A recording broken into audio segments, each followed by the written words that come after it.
Professor Zia الرحمن صدیقی، شعبہ اردو، علی گڑھ مسلم یونیورسٹی علی گڑھ۔ آج ہمارے لیکچر کا موضوع ہے اردو ڈرامہ، تعریف، آغاز و ارتقاء۔ ڈرامے کی تعریف اگر اس طرح بیان کی جائے کہ ڈرامہ الفاظ کی عملی تخلیق کا ایسا بیانیہ ہے جو اسٹیج کے ذریعے فرد اور سماج کے اعلیٰ نسب العین کے حسنیہ اور تربیہ مضمرات سے ماخوذ ہے۔ عالمی ادب میں ڈرامے کو بڑی اہمیت کا حامل تصور کیا گیا ہے۔ اردو نقادوں نے بھی ڈرامے کو معیاری اور فن کمال تصور کر کے اسے صنف تسلیم کر لیا ہے۔ اردو ڈرامہ دراصل انگریزی تخلیقی ادب کا رہین منت ہے۔ مسیحی عبادات میں ڈرامے کی پیشکش کو خاصا دخل تھا۔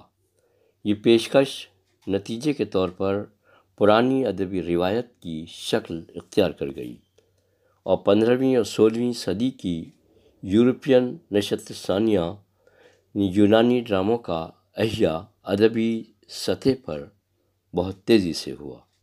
ادھر شیکسپیئر کے انگریزی ڈراموں اور تمثیل کو انگریزی ادیبوں نے فن کمال کا درجہ دے دیا اور شیکسپیئر کو دنیا کا عظیم فنکار تسلیم کیا جانے لگا۔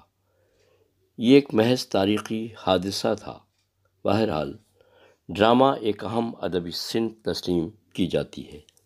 ابتدا ہی سے ڈرامے کے تہذیبی پس منظر کو غیر اسلامی تصور کیا جاتا رہا ہے۔ اسلامی مکتبہ فکر نے نقالی کے پیشے کو کبھی عزت کی نگاہ سے نہیں دیکھا اور ہمیشہ رقص و موسیقی اور نسوانی کرداروں کو انہوں نے اپنے یہاں اس سطح پر جگہ نہیں دی جو ڈرامے کے فن اور معیار پر پورا اترتے ہیں۔ اس لیے عربی، فارسی اور اردو ادبیات میں اسلامی تصور اور فکر کی وجہ سے تھیٹر پر منحصر ڈرامہ نگاری کو فروغ حاصل نہیں ہو سکا، لیکن ادبی نقطۂ نظر سے ڈرامے کو تھیٹر سے الگ کر کے دیکھنا ناگزیر ہے۔ اردو کا ایک ڈرامہ جو بھاوا جی ایک ڈرامہ نگار تھے جو تماشے کی شکل میں ڈرامے لکھتے تھے۔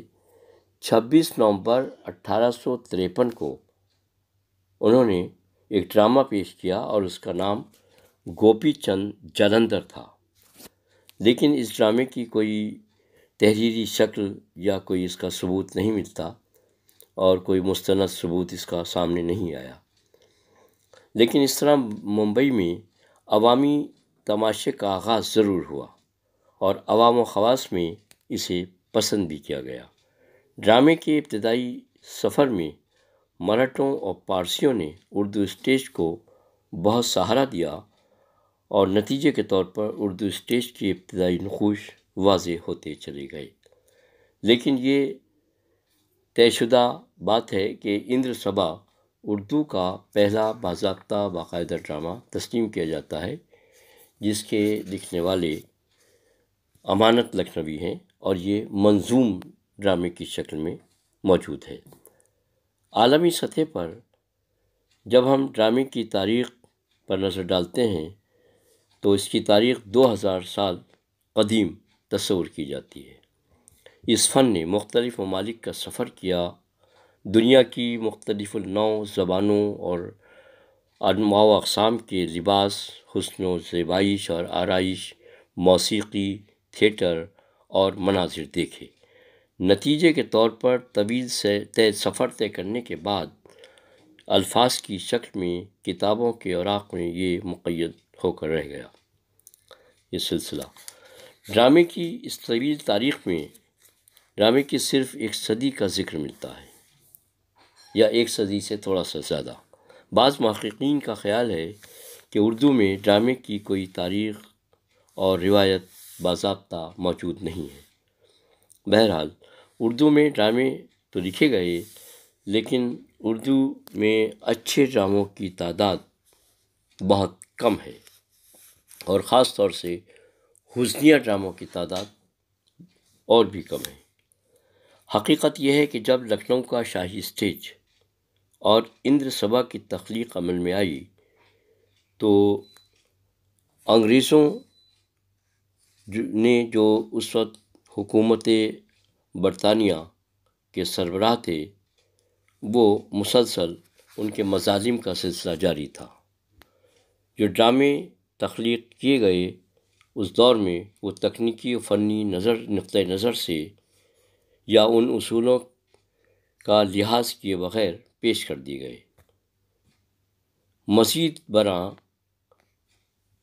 جو اسٹیج پر اردو ڈراموں کی جس طرح سے بنیاد رکھی گئی، ان کا مقصد، جو ڈرامے اس وقت لکھے گئے یا اس کی بنیاد رکھی گئی، ان کا مقصد کیا تھا کہ آرائش و زیبائش، رنگ رلیاں اور ناچ گانے تک وہ محدود ہو کر رہ گئے تھے۔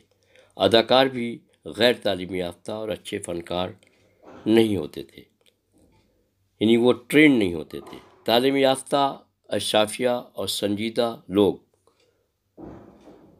ان کی طرف کوئی توجہ مبذول نہیں کر پائے۔ ابتدائی دور کے اردو ڈرامہ نگاروں میں، یعنی اس دور کے جو بڑے قلمکار تھے، انہوں نے جو ڈرامے تخلیق کیے وہ انہیں غیر معیاری تصور کیا گیا۔ نتیجے کے طور پر اردو ڈرامہ اپنے ابتدائی دور میں تقریباً نصف صدی تک بے راہ روی کا شکار رہا، اور ارباب ذوق نے اسے لائق اعتنا تصور نہیں کیا اور اسٹیج کو سجانے اور سنوارنے میں دلچسپی نہیں لی۔